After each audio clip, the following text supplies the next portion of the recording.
Good evening, my fellow ghosts.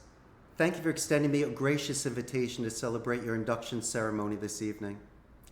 It really is a prestigious honor to be part of this milestone event. Thank you, Principal Barrios, for this unique opportunity to share with you, the students, and their families. Now, the proud members of the Abington National Honor Society have sent a very clear message regarding their potential on the world stage. I see a solid commitment to structure, to discipline, and a refreshing maturity that will be a very powerful force in the years to come. By incorporating the 4 pillars of leadership, scholarship, service, and character, it only increases the odds of fulfilling a vision quest, your own spiritual life journey. Now, my speech tonight will highlight why Abington was essential in my ability to move abroad and be an expatriate for the past 2 decades. In addition, I had set up, in my name, a second language scholarship at Abington, so I may contribute every year to a deserving student that would love to become bilingual.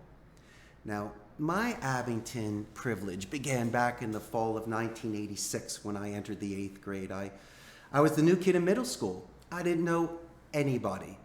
Fast forward a few years, Abington carefully molded me into becoming a varsity tri-letterman. I was the vice president of my class. I was also runner-up for student body president. In addition to that, I was voted the 1991 Senior Superlative Class Partier. I took full advantage of traveling parents in an empty house most weekends. Of course I did. What would you do? I took this new popularity and influence and I raised a lot of money for Abington Senior High School. I did this through relentless donut sales. Now, I saw this foundation training of promotion and public relations. This was encouraged by my peers and especially my teachers. This is the Abington culture of interactive learning that is done outside of the classroom. It's something I've always admired, and it really changed my life. So what happened was Abington gave me some of the best advice. They told me to continue studying second languages upon graduation. I received a college recommendation from my dedicated Spanish teacher, Esperanza Galshak. I also got one from the late principal, Norman Schmidt. This lent a hand in receiving an acceptance to the University of Arizona. Thank you. With a diploma in hand in Spanish and communication, I was able to land jobs at Telemundo and Corona Beer in the early stages of my career. I was highly marketable. I was bilingual. I had Abington bravado, and I had Philadelphia mystique. You combine those 3 things, and it pretty much gave me an earnings potential well into the 6 figures. All I really needed was an opportunity to shine, and I got it. In the summer of 2000, I was offered the opportunity to move to Central America. I could have always stayed and worked at my family's real estate business, which is a wonderful thing and would have been very comfortable. But I also realized that if you can get past your parents' guilt, you can live anywhere in the world, so I decided to take a chance.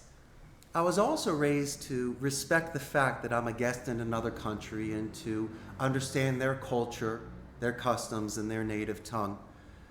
In a short period of time, I had gained the reputation of being one of the top telemarketing teachers in the country. Imagine this. I trained over 10,000 local Costa Rican ticos on how to call into the United States. I taught them how to do it with conviction, with strategy, and of course, mental balance. And then from there, my wife and I started from scratch Costa Rica's call center, and it actually grew beyond my own wildest expectations. Let me share a secret with you. The secret to being a good boss is to know somebody's name. Even better, to break bread with them. I even take it a step further. I love playing Pac-Man and pinball with my agents. We can bond naturally. My clients see this, and they love the fact that I stand very tall with my people. And I'm also 100% accountable for their work. I'm also asked from time to time how much money a CEO can make. And I usually answer, well, my service to Costa Rica is how many families can I feed? What I do is I feed over 150 bilingual families a year. And I also realize that success is built on 1 million thank yous. So you have to understand that 10% of businesses only make it 1 year. 1% make it to 10 years. I'm on my 14th year of business. Oh yeah. So I just want to share with you that I'm so proud of your focus in the National Honor Society. I think it's wonderful what you've done in regards to your character and your high marks at Abington. I also want you to be aware that there are these 1 in a million opportunities that will cross your path unexpectedly. Use these 4 pillars when making very big decisions in life, because regardless of the outcome, if you follow the principles of the National Honor Society, you will always represent yourself in the best light.